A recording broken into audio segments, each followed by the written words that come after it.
कैसे हो आप लोग। आशा करती हूँ आप सब ठीक होंगे। निधि चैनल में आप सबका स्वागत है। आज मैं आपको वैभव लक्ष्मी व्रत की एक ऐसी कथा सुनाऊंगी जिसको पढ़ने से जिसके संतान नहीं होती उसे संतान सुख की प्राप्ति होती है। तो कथा को पूरा सुने, बीच में बिल्कुल ना छोड़े।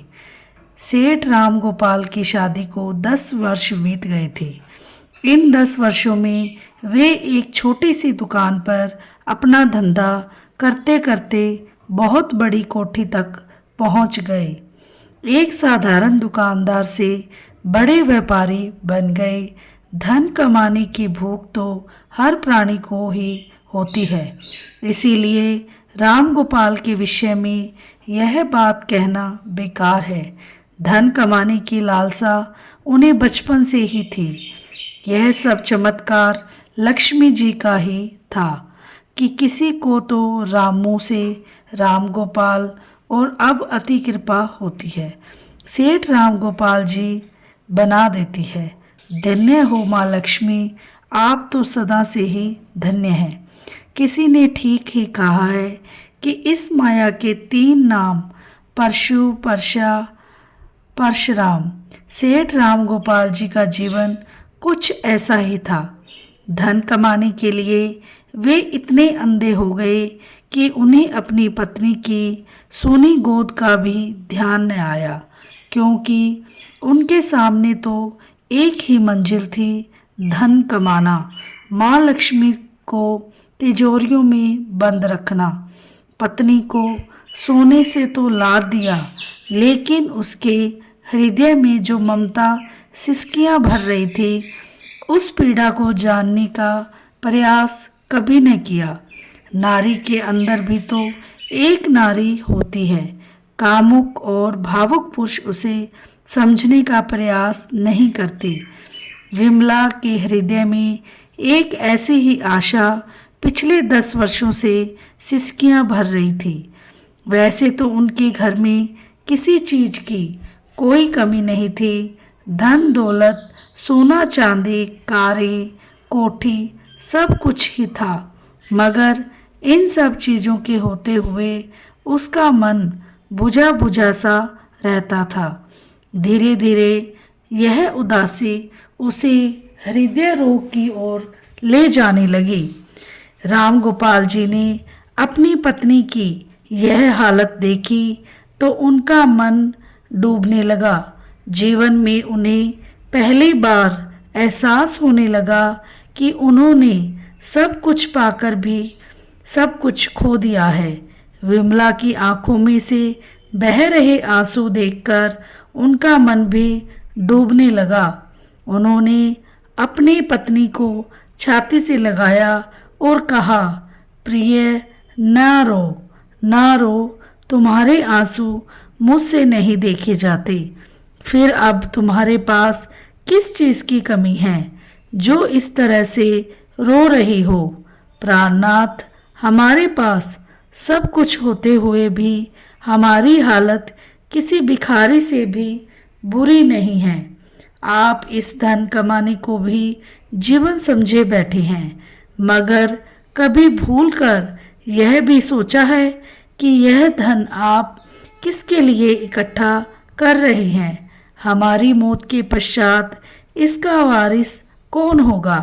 यह धन तो सेठ राम गोपाल का नाम नहीं पुकारेगा।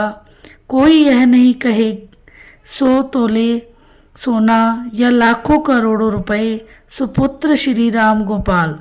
यह तो हमारी संतान से ही लिया जाएगा।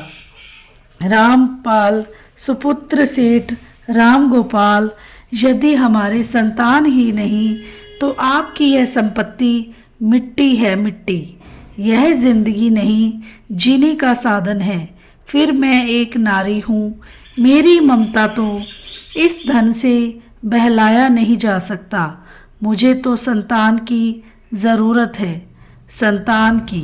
संतान नहीं तो यह सब बेकार है। यह कहते हुए विमला बच्चों की भांति फूट फूट कर रोने लगी। राम गोपाल को महसूस हुआ जैसे वह ठोकर खाकर गिर पड़ा। उसके मन की आंखें पहली बार खुली थी। वास्तव में उसने अपने जीवन की सबसे बड़ी भूल यही की थी कि संसार भर के बारे में सोचता रहा, मगर अपनी पत्नी के बारे में कभी न सोचा। आज पहली बार उसने अपनी पत्नी के हृदय की गहराइयों में झांक कर देखा था। संतान के बारे में उसने पहले ही बड़े बड़े डॉक्टरों से दवाइयाँ ली थी, हर प्रकार के चेकअप भी करवाए, परंतु हर डॉक्टर ने यही कहा, आप दोनों में कोई कमी नहीं है। बात डॉक्टरों के पास ही ख़त्म हो गई। इससे आगे उन्होंने कभी नहीं सोचा, किंतु आज उनकी पत्नी की उनकी आंखें खोल दी थी। परंतु इस दुख का उपाय क्या है, यही बात उनकी समझ नहीं आ रही थी। विमला जी, तुम क्या समझती हो? मुझे संतान की ज़रूरत नहीं। मैंने अच्छे से डॉक्टरों की सलाह ली है, दवाइयाँ ली है, परंतु यदि संतान नहीं पा सके तो हम क्या कर सकते हैं? आप केवल डॉक्टरों से ही संतान की आशा लगाए बैठे हो तो कुछ नहीं होगा। उन्हें तो आपसे धन मिल रहा है। वे लंबे लंबे पर्चे दवाइयाँ लिख कर पकड़ा देते हैं। क्या हुआ उनसे? कुछ नहीं, कुछ नहीं। फिर क्या करूं? अभी यह शब्द राम गोपाल के मुंह में से ही थे कि नौकरानी ने आकर बताया, बाहर पंडित जी आए हैं। जी, वे कह रहे थे मैं मथुरा वृंदावन से आया हूँ। इतने वर्षों के पश्चात उनके पुरोहित जी पधारे हैं। यह सुनकर उन्हें बहुत ज़्यादा खुशी हुई। दोनों पति पत्नी उठकर उनके सम्मान के लिए गए।